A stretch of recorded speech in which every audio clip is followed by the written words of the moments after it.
Newtown, or Franchville, as it was called of old, is a sleepy little town, as you all may know, upon the Solent shore. Sleepy as it is now, it was once noisy enough, and what made the noise was rats. The place was so infested with them as to be scarce worth living in. There wasn't a barn or a cornrick, a storeroom or a cupboard, but they ate their way into it. Not a cheese but they gnawed it hollow, not a sugar puncheon but they cleared out.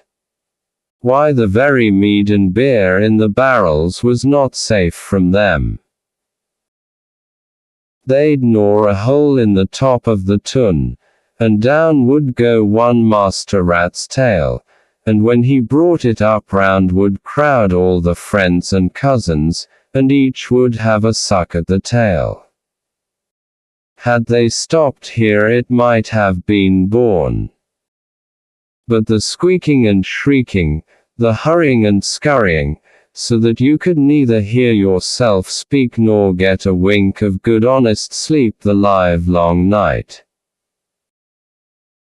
Not to mention that, Mamma must needs sit up, and keep watch and ward over baby's cradle, or there'd have been a big ugly rat running across the poor little fellow's face, and doing who knows what mischief. Why didn't the good people of the town have cats? Well, they did, and there was a fair stand-up fight, but in the end the rats were too many, and the pussies were regularly driven from the field. Poison, I hear you say. Why, they poisoned so many that it fairly bred a plague. Rat-catchers. Why, there wasn't a rat-catcher from John O'Groat's house to the Land's End that hadn't tried his luck. But do what they might, cats or poison, terrier or traps, there seemed to be more rats than ever, and every day a fresh rat was cocking his tail or pricking his whiskers. The mayor and the town council were at their wits' end.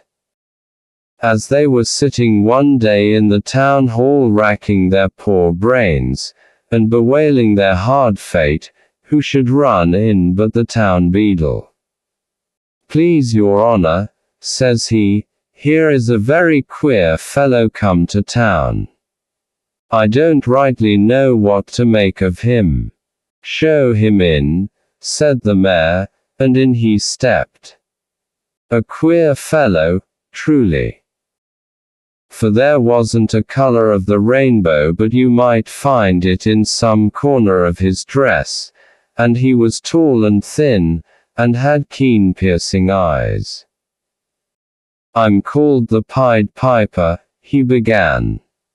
"And pray what might you be willing to pay me, if I rid you of every single rat in Franchville?" Well, much as they feared the rats, they feared parting with their money more, and fain would they have higgled and haggled. But the piper was not a man to stand nonsense, and the upshot was that £50 were promised him, and it meant a lot of money in those old days, as soon as not a rat was left to squeak or scurry in Franchville. Out of the hall stepped the piper, and as he stepped he laid his pipe to his lips and a shrill keen tune sounded through street and house. And as each note pierced the air you might have seen a strange sight. For out of every hole the rats came tumbling.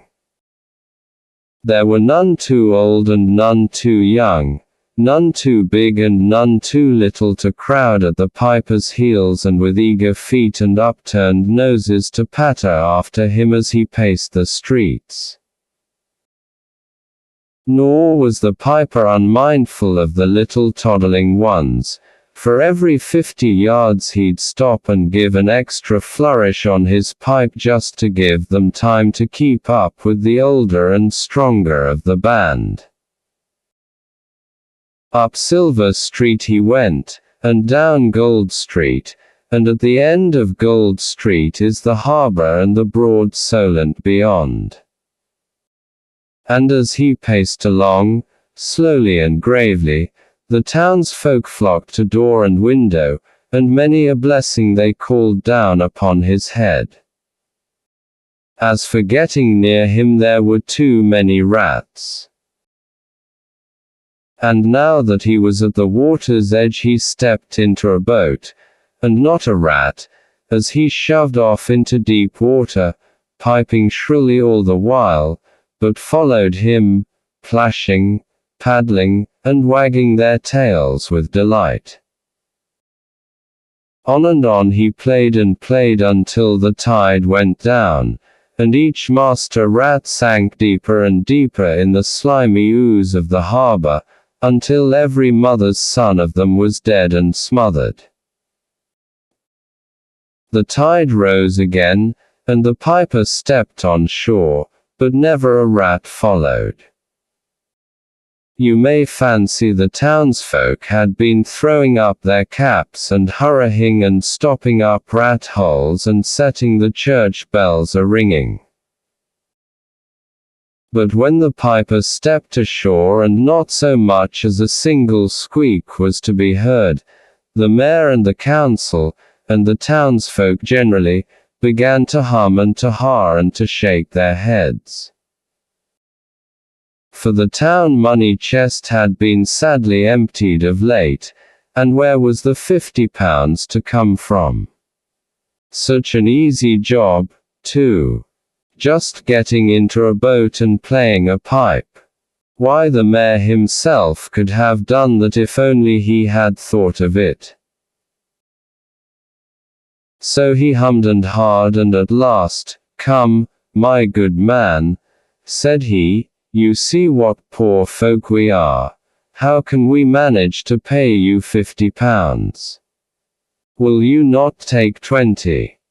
When all is said and done, 't will be good pay for the trouble you've taken."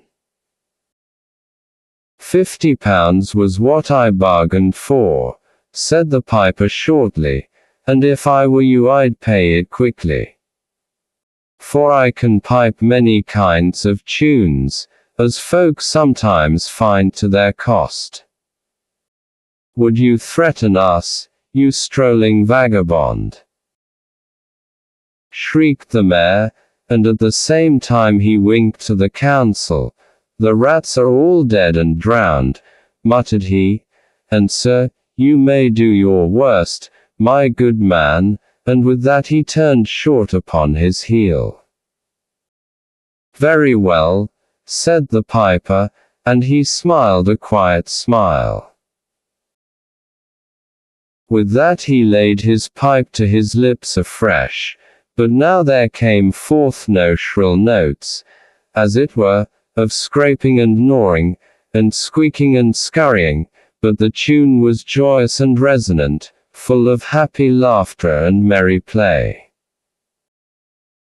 And as he paced down the streets the elders mocked, but from schoolroom and playroom, from nursery and workshop, not a child but ran out with eager glee and shout, following gaily at the piper's call. Dancing, laughing, joining hands and tripping feet, the bright throng moved along up Gold Street and down Silver Street, and beyond Silver Street lay the cool green forest full of old oaks and wide-spreading beeches. In and out among the oak trees you might catch glimpses of the piper's many-colored coat. You might hear the laughter of the children break and fade and die away as deeper and deeper into the lone green wood the stranger went and the children followed. All the while, the elders watched and waited. They mocked no longer now.